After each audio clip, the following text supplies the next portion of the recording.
할렐루야. 6월 4일 수요일 저녁 예배에 모신 분들을 예수 그리스도의 이름으로 환영합니다. 우리 다 함께 사도신경으로 신앙 고백하겠습니다. 나는 전능하신 아버지 하나님 천지의 창조주를 믿습니다. 나는 그의 유일하신 아들 우리 주 예수 그리스도를 믿습니다. 그는 성령으로 잉태되어 동정녀 마리아에게서 나시고 본디오 빌라도에게 고난을 받아 십자가에 못 박혀 죽으시고 장사된 지 사흘 만에 죽은 자 가운데서 다시 살아나셨으며 하늘에 오르셔 전능하신 아버지 하나님 우편에 앉아 계시다가 거기로부터 살아있는 자와 죽은 자를 심판하러 오십니다. 나는 성령을 믿으며 거룩한 공교회와 성도의 교제와 죄를 용서받는 것과 몸의 부활과 영생을 믿습니다. 아멘. 우리 다 같이 찬송가 526장 하시겠습니다. 526장입니다. 예전 찬송가는 316장이고요. 목마른 자들아, 찬송가 526장 함께 찬양합니다.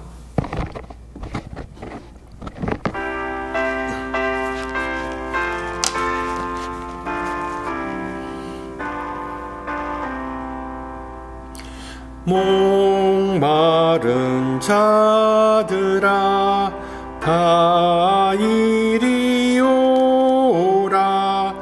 이곳에 좋은 샘 흐르도다. 힘쓰고 애씀이 없을지라도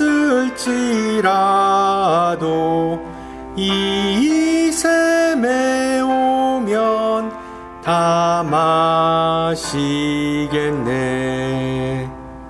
이 샘에 솟는물 강같이 흘러 온 천하 만국에 다 통하네. 빈부나 귀천에 분별이 없이 다 와서 쉬고 또 마시겠네. 생명수 샘물을 마신 자마다 목다시 마르지 아니하고 속에서 솟아나 생수가 되어 영원히 솟아 늘 풍성하리. 이 샘의 이름은 생명의 샘물, 저수정빛같이 늘 맑도다. 어린 양 보좌가 근원이 되어 생명수 샘이 늘 그치잖네. 아멘. 하나님께서 오늘 저녁 우리에게 주신 말씀 요한계시록입니다. 요한계시록 22장, 요한계시록 22장 12절에서 14절 그리고 20절에서 21절입니다. 제가 가진 성경으로 신약 423페이지입니다.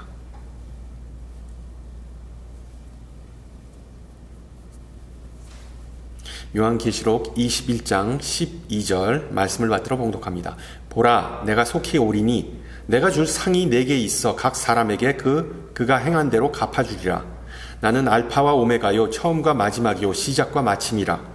자기 두루마기를 빠는 자들은 복이 있으니 이는 그들이 생명나무에 나아가며 문들을 통하여 성에 들어갈 권세를 받으려 함이로다. 20절 이것들을 증언하신 이가 이르시되 내가 진실로 속히 오리라 하시거늘 아멘. 주 예수여 오시옵소서. 주 예수의 은혜가 모든 자들에게 있을지어다. 아멘.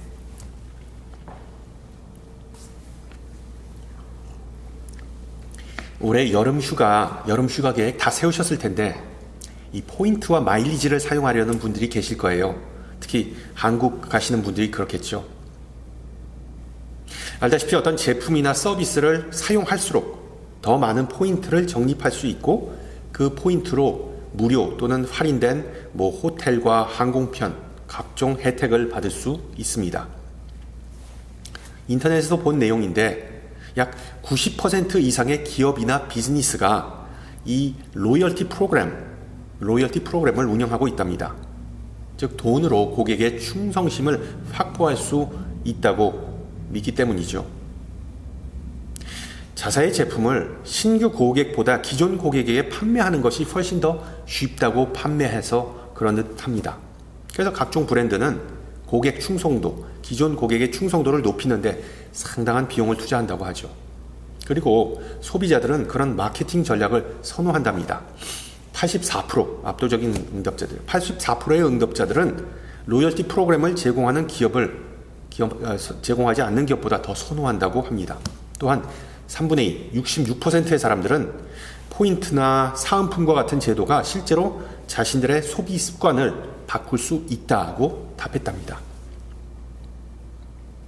그럼 교회는 어떨까요? 여러분, 교회가 성도에게 어떤 보상 프로그램을 실행한다는 것을 들어본 적이 있으신가요? 당연히 없을 겁니다. 우리는 등록 교인이라는 것을, 그러니까 영어로 멤버십이죠. 일종의 멤버십을 갖고 있지만 그 멤버십을 갖고 있다고 어떤 보상이나 환급 또는 할인을 받을 수 없다는 것을 잘 압니다. 교회 멤버십과 일종의 코스코 멤버십은 분명히 그 성격이 다르죠. 교인들에게 아무런 인센티브 제도가 없는 이유는 교회는 공동체의 한 유형이기 때문이다. 사회학에서는 이를 게마인샤프트라고 부르죠. 교회와 같은 종교 집단은 그 주요 목적은 공통된 신념과 가치를 추구하고 공유하는 것입니다. 반면에 말씀드렸듯이 코스코나 샘스클럽과 같은 기업이나 사업체는 회사, 소사이티 또는 게셀샤프트라고 분류됩니다. 그것들의 주요 목표는 바로 이익을 창출하는 것이죠. 그러면 하나님은 어떨까요? 우리 하나님도 기업들과 같이 어떤 로열티 프로그램을 제공하실까요? 하나님의 왕국에서는 충성심을, 로열티를 으뜸으로 쳐줍니다. 성경에는 충성이나 신실함이라는 단어가 또는 개념이 수없이 등장합니다. 오늘 읽은 본문에서도 등장하죠. 방금 읽은 구절은 예수님께서 교회에 남긴 마지막 말씀이자 성경의 마지막 장과 마지막 책에 기록된 내용입니다. 아주 중요한 내용이죠. 주님은 분명히 끝까지 충성하는 자에게 상을 주기 위해 다시 오신다고 언급하십니다. 12절을 보세요. 보라, 내가 속히 오리니 내가 줄 상이 내게 있어 각 사람에게 그가 행한 대로 갚아주리라. 예수님은 일종의 충성 고객 보장 제도를 언급하시는 것입니다. 즉, 각 사람의 일과 성과에 따라서 상급이 다르다라고 암시하십니다. 카드를 더 많이 긁을수록 더 많은 포인트가 쌓인다. 또는 더 많이 일하면, 더 열심히 일하면 더 많은 보수를 받는다라는 말과 비슷한 맥락입니다. 왜 예수님은 이런 말씀을 하셨을까요? 어떻게 보면 상당히 비즈니스적이고 성과주의적이고 기독교 가치관과는 다소 거리가 있어 보이죠. 여러분, 공정임금이란 단어 아시죠? 즉, 노동에 따른 합당한 임금을 보상하는 제도, 그 제도는 우리가 지금 살고 있는 현대 사회에서나 적용되지 그랬지 옛날에는 전혀 그렇지가 않았습니다. 특히 요한계시록의 역사적 배경인 이 로마 제국이라는 것은 상당히 권위주의적이고 그리고 또한 착취적인 그런 제도였습니다. 사회였습니다. 대부분 사람은 이 피라미드 밑부분 아래에 머물렀습니다. 그리고 이 피라미드 최상층에 있는 사람은 아주 극소수였습니다. 로마 제국의 경제 시스템은 주로 알다시피 노예에게 의존했습니다. 그리고 노예는 우리 옛날의 노비와 같이 그 어떤 시급이나 보상을 전혀 받지 못했습니다. 기대하지도 않았습니다. 그리고 그 피라미드 중간에는 우리가 소위 말하는 농민과 서민이 있었는데 이들은 겨우 생계를 유지할 만큼의 돈을 벌었습니다. 그것도 부족했습니다. 그래서 항상 허덕였습니다. 반대로 이 로마 그 피라미드 꼭대기에 있었던 사람들은 바로 모든 부를 독점하는 상류층 특권층이었습니다. 그리고 이 사람들은, 그 극소수의 사람들은 때때로 그 아랫사람들에게 하층 계급의 금전적 지원을 일종의 팁과 같은 것을 이렇게 툭 던져주었습니다. 그렇게 윗사람이 아랫사람에게 베푸는 은혜를 라틴어로 그라투스라고 했습니다. 영어의 grace, 은혜의 어원이죠. 상위 계급이 그런 은혜, 즉 그라투스를 하위 계급에 베풀면 수혜자들은 후원자들에게 그라투스 또는 영어로 gratitude, grace, gratitude 다 똑같은 단어입니다. 감사한 마음을 표시해야 했습니다. 받은 은혜에 대한 감사한 마음, 그것이 다 그라투스였습니다. 즉 그 은인을 위해, 그 상급 엘리트들을 위해 그 잡일을 해주거나 아니면은 그 사람들이 정치를 한다고 결정하면 그 표를 몰아주거나 아니면 그 사람들을 위해서 열심히 선거운동을 해야만 했습니다. 보다시피 대부분 서민 로마인은 자신이 어떤 권리나 자격을 가진 존재라고 자각하지 못했습니다. 따라서 로마의 경제 체제에서 각자의 노동에 따라 합당한 보상을 받는 것은 상상조차 못할 일이었습니다. 그라투스를 받든 말든, 임금을 받든 말든, 콩고물이 있든 없든 그냥 주는 대로 받아야 했고, 주지 않으면 그런가 보다 했습니다. 불평하지 말아야 했습니다. 그렇지 않으면 사회적으로 낙인이 찍혀버렸습니다.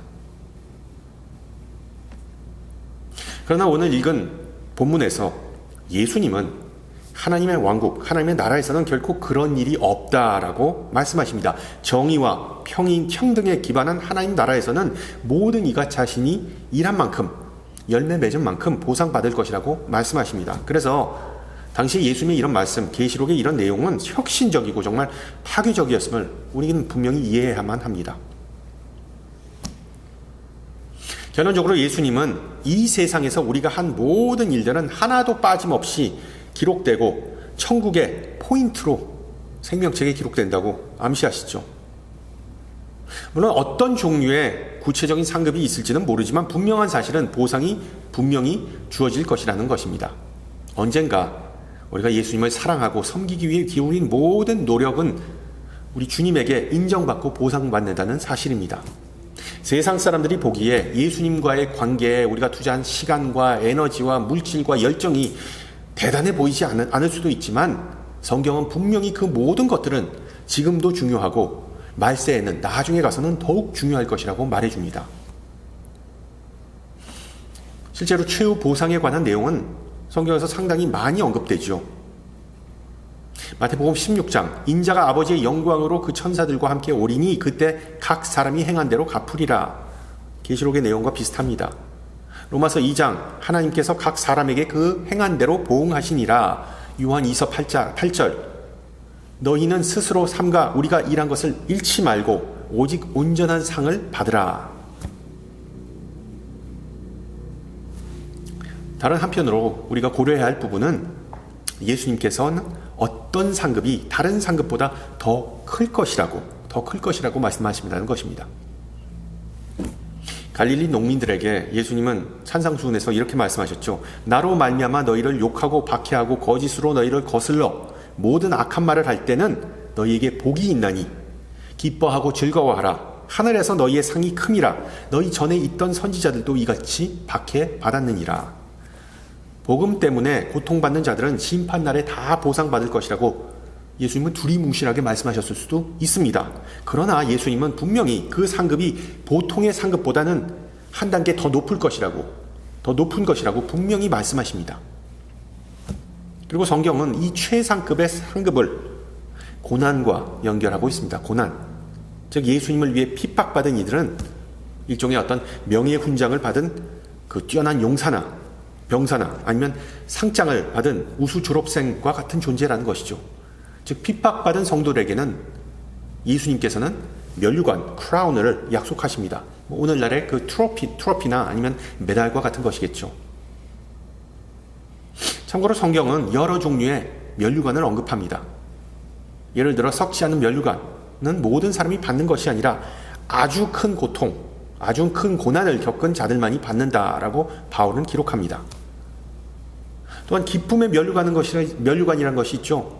그것은 영혼 구원의 면류관이라고도 불립니다. 즉 다른 일을 예수 그리스도로 전도한 자들에게 주어지는 특별한 상급입니다.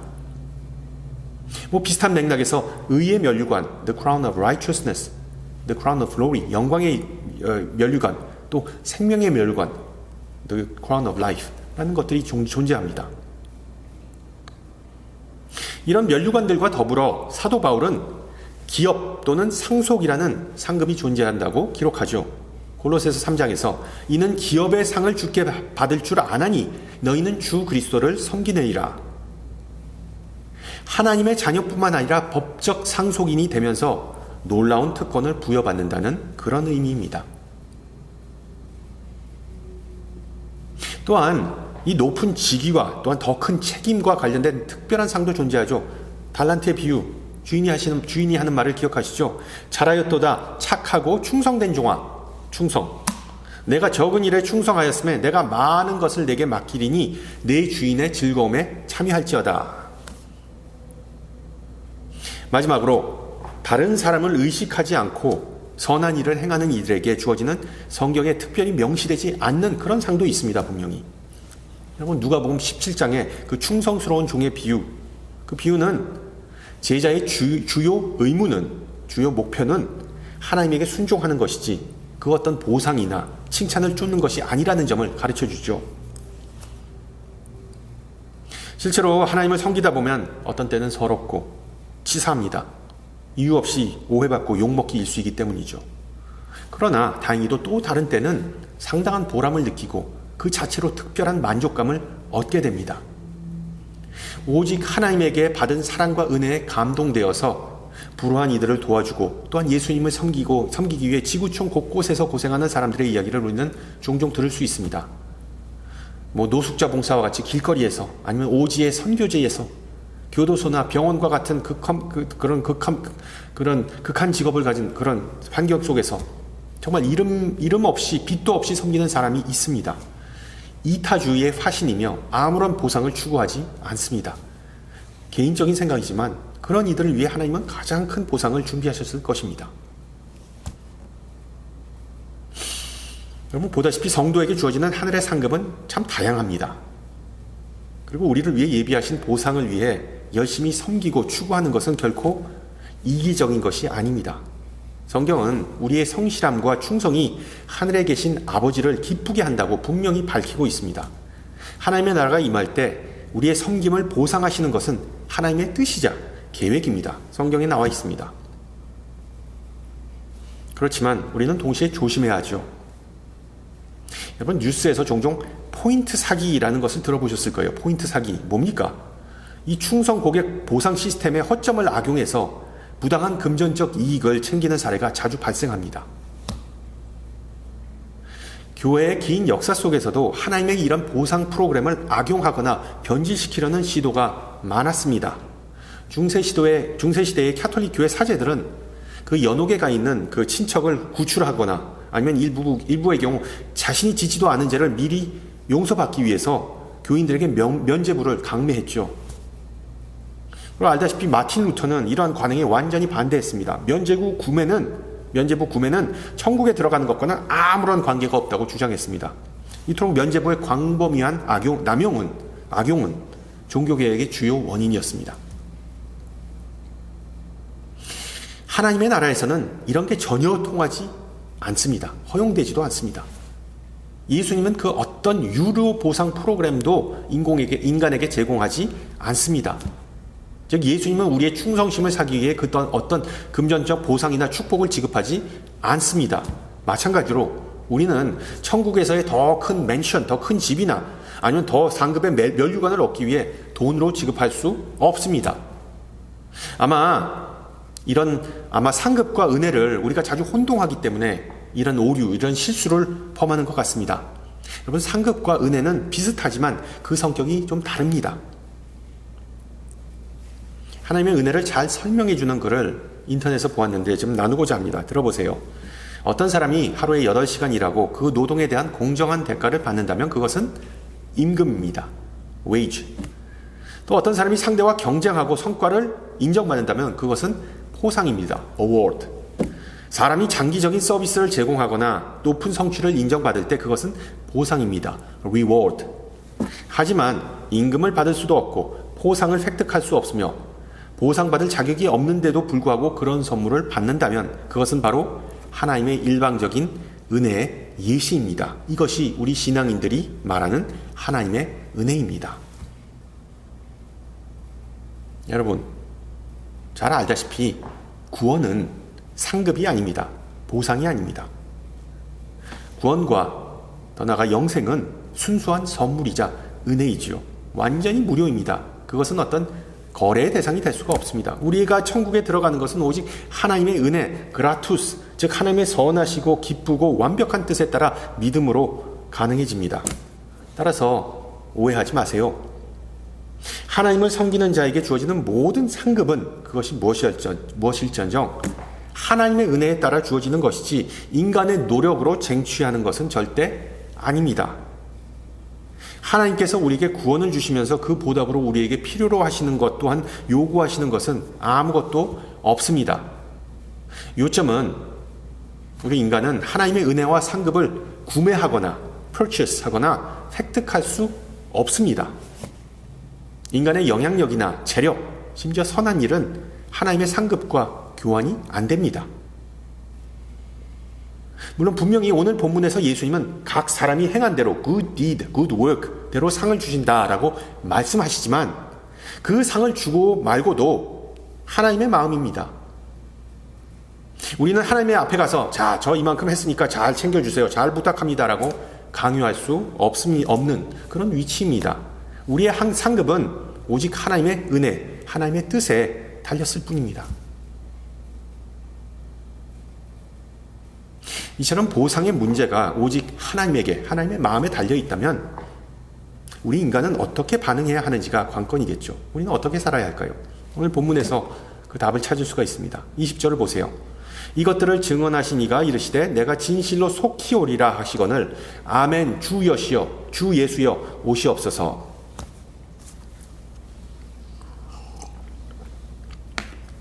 예수님께서 속히 오신다.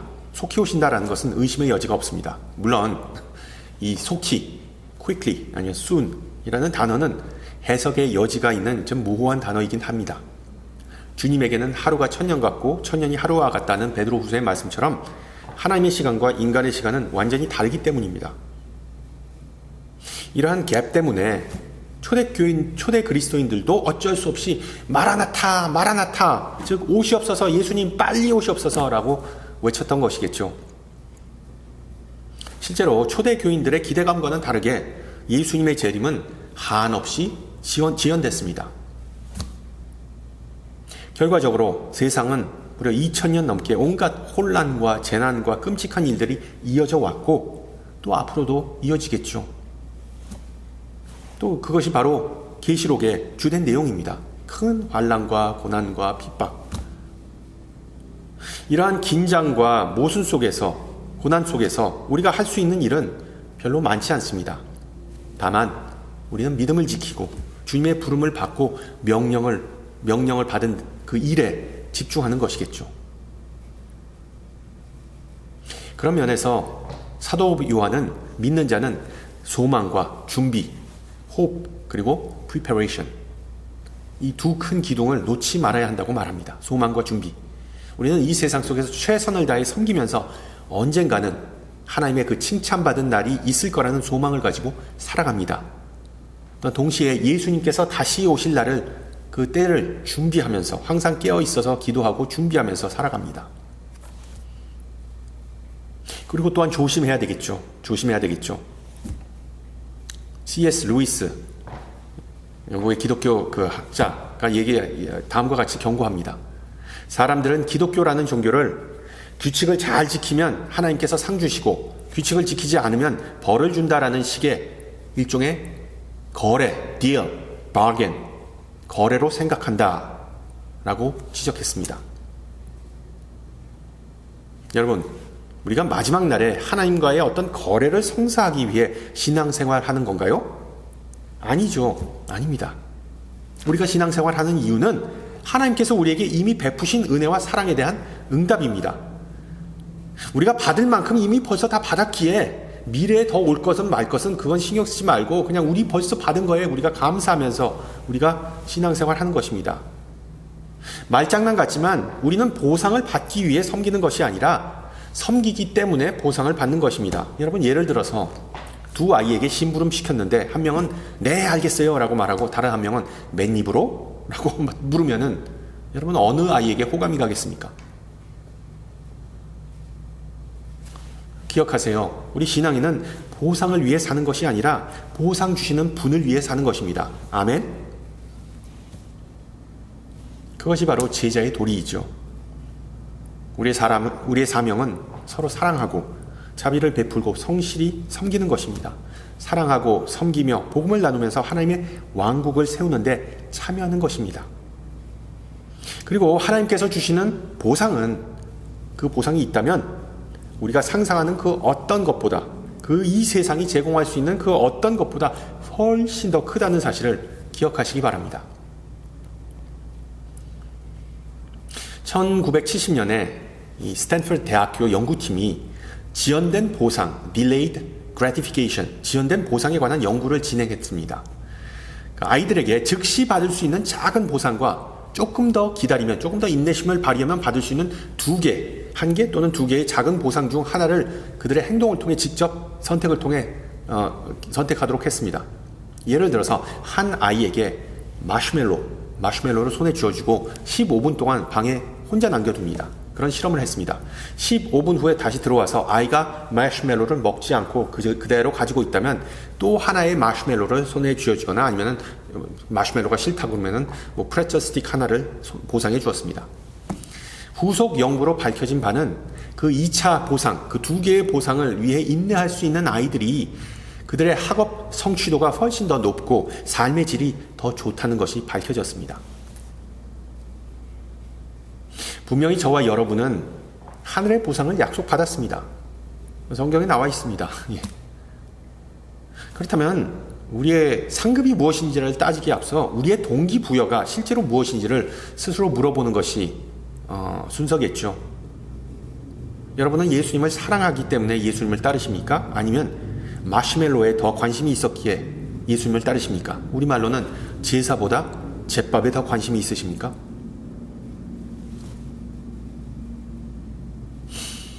말씀을 종합해 봅니다. 하늘나라의 상급, 보상, 상, 다소 모호한 주제인 것은 사실입니다. 이 크라운, 실제로 왕관 씌워주시는 것은 아니겠죠. 이 크라운이 정확히 뭔지는 잘 모르죠. 그리고 또한 충성된 자에게 보상이, 어떠한 종류의 보상이 있을 거라는 내용을 제외하고 우리가 확신할 수 있는 부분은 많지 않습니다. 그래서 또한 온갖 의문이 떠오르는 것 또한 사실이죠. 나는 지금까지 주님에게 얼마나 충성했는가? 주님을 위해 내가 한 모든 일과 섬김의 가치는, value는 어느 정도일까? 그리고 하나님은 나를 최종적으로 어떻게 평가하실까? 등등. 사도 바울은 고린도 교회에서 보낸 편지에서 이 문제를 다루고 있습니다. 고린도전서 3장에 나오는 내용인데요. 들어보세요. 만일 누구든지 그 위에 세운 공적이 그대로 있으면 상을 받고 누구든지 그 공적이 불타면 해를 받으리니 그러나 자신은 구원을 받되 불 가운데서 받은 것 같으니라. 좀 아리송한데 이게 무슨 뜻일까요? 쉽게 말하면 바울은 많은 신앙인이 심판날에 하나님 앞에 서서 자신들이 살아생전에 이룬 이 공적, 해난 이익이 별로 많지 않다는 점을 지적하고 있는 것입니다. 구원을 받을 것이나 불 가운데서 받은 것이라는 표현은 마치 이 불타는 건물에서 간신히 몸을 피한 사람에게 남은 것이라고는 오직 연기 냄새가 나는 옷만을 의미한다는 것입니다. 별거 없다는 것입니다. 그냥. 즉 많은 신앙인이 구원, 영생을 얻겠지만 그게 다라는 것이죠. 상을 받을 사람은 매우 적다는 뜻입니다. 물론 저는 우리가 그보단 낫다고 생각합니다. 우리의 시간과 자원과 능력을 중요하지 않는 일에 허비하다가 나중에 정말 불이 나서 발등에 불 떨어져서 벼락치기 하는 그런 모습이 우리에게는 없어야겠죠. 바울이 말했듯이 바로 지금 즉시 또한 꾸준히 단단한 기초 위에 우리의 신앙을 세우시기를 소망합니다. 주님의 명령을 귀로 듣고 손발로 수행하는 동시에 우리의 눈은 영원한 하나님 나라에 고정하시기를 축원합니다. 함께 기도합니다. 은혜가 많으신 아버지 하나님, 당신의 종 요한을 통해 오늘 우리에게 말씀하시고 온 세상과 모든 백성을 향한 주님의 계획을 계시하심을 감사드립니다. 오늘 말씀을 통해 이 세상 사는 동안의 섬김과 성실함과 충성됨의 중요성을 배웠습니다. 주님은 뿌린 대로 거두리라고 분명히 말씀하셨지만 육체를 기쁘게 하려고 뿌리는 것이 아니라 성령을 위해 뿌려야 한다고 분명히 말씀하셨습니다. 늘 하나님 나라를 최우선순위로 삼게 하시고 이 세상 것에 집중하지 않게 도와주시옵소서. 또한 하늘에 준비된 많은 상급이 우리의 선한 일에 대한 대가가 아니라 주님의 의로움과 신실함과 선하심에 달려있음을 가르쳐 주셨습니다. 과거의 은혜, 현재의 축복, 미래의 상급을 당연히 여기지 않게 하시고 우리의 공로나 자격은 모두 제쳐두고 오직 겸손과 순종을 가르쳐 주시옵소서. 섬김을 받으러 오신 것이 아니라 섬기러 오신 그리스도의 마음을 늘 품으면서 주님의 영광을 위해 일하고 계산하지 않으면서 베풀고 오직 주님의 뜻을 행하고 주님을 기쁘게 하는 것만이 참된 보상임을 알게 하옵소서. 우리를 위해 중보하셨고 지금도 중보하시는 친구이자 구원자 되신 그리스도 예수의 이름으로 기도합니다. 아멘. 네, 예배를 마쳤습니다. 한 주간 강건하시고요. 전 다음 주 이 시간에 뵙겠습니다. 샬롬.